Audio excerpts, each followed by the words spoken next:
Ya, halo.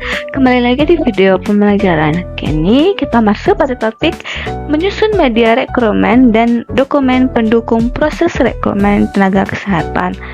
Nah, kita masuk pada pengertian di mana rekrutmen ini merupakan salah satu fungsi manajemen sumber daya manusia pada aspek pengadaan tenaga kerja yang khusus dengan tujuan mendapatkan calon karyawan untuk kemudian diseleksi di mana paling baik dan paling sesuai dengan persyaratan yang diperlukan. Semua kegiatan ini menjadi tugas dan tanggung jawab utama dari Departemen SDM suatu organisasi. Merumuskan kriteria rekrutmen untuk mengukur secara efektif suatu proses rekrutmen dapat ditinjau dari jumlah pendaftar. Jika jumlah pendaftar meningkat, maka proses tersebut dapat dianggap efektif.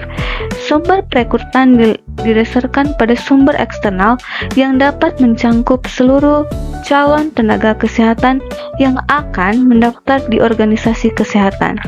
Media yang digunakan untuk rekrutmen tenaga kesehatan melalui media sosial, selebaran, pesan siaran, serta diskusi publik. Selanjutnya kita masuk pada menyusun iklan, lowongan, dan job description.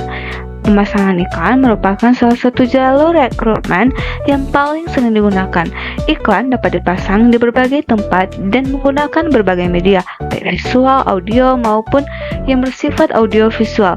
Lowongan pekerjaan dapat dilaksanakan secara internal dalam lingkungan perusahaan atau eksternal secara lokal atau di dalam industri.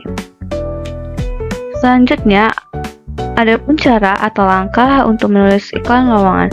Pertama, mengetahui jenis karyawan yang akan diinginkan. Dua, tulis deskripsi tentang pekerjaan secara akurat. Kemudian, daftar kualifikasi, tulis penting saja. Kemudian ada periksa untuk memastikan bahwa iklan tidak termaksud secara deskripsi. Nah, kita masuk pada kasus, di mana kasus pertama, perusahaan teknologi informasi atau Tensure Solution ingin merekrut seorang programmer muda yang kreatif untuk mengisi posisi sebagai junior software developer. Perusahaan ingin membuat iklan promosi lowongan pekerjaan yang menarik dan efektif untuk menarik perhatian calon pelamar yang tepat.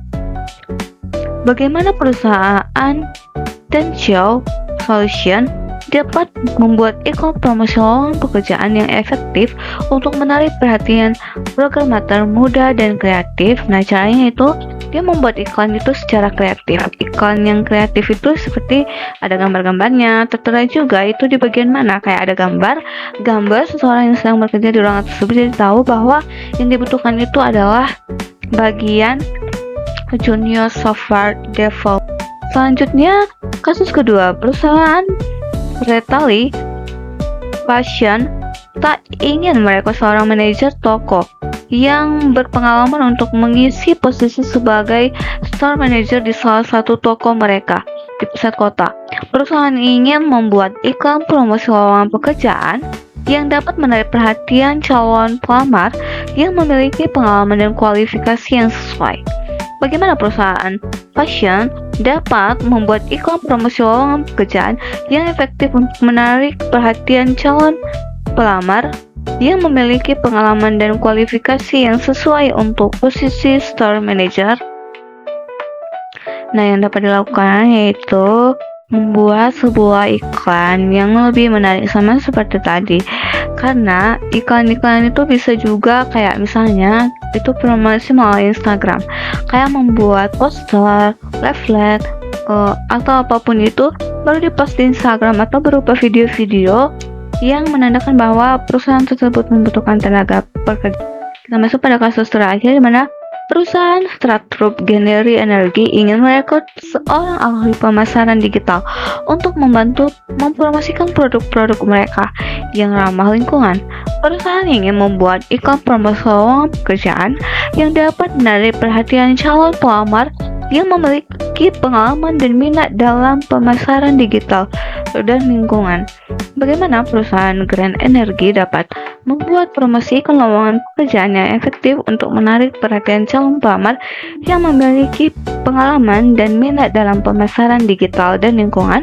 Yang dapat dilakukan yaitu dengan membuat desain yang lucu dalam promosi, kemudian menggunakan fitur-fitur yang mudah dipahami serta bahasa yang mudah dimengerti, serta menggunakan kata-kata yang menarik sehingga dapat menarik perhatian orang.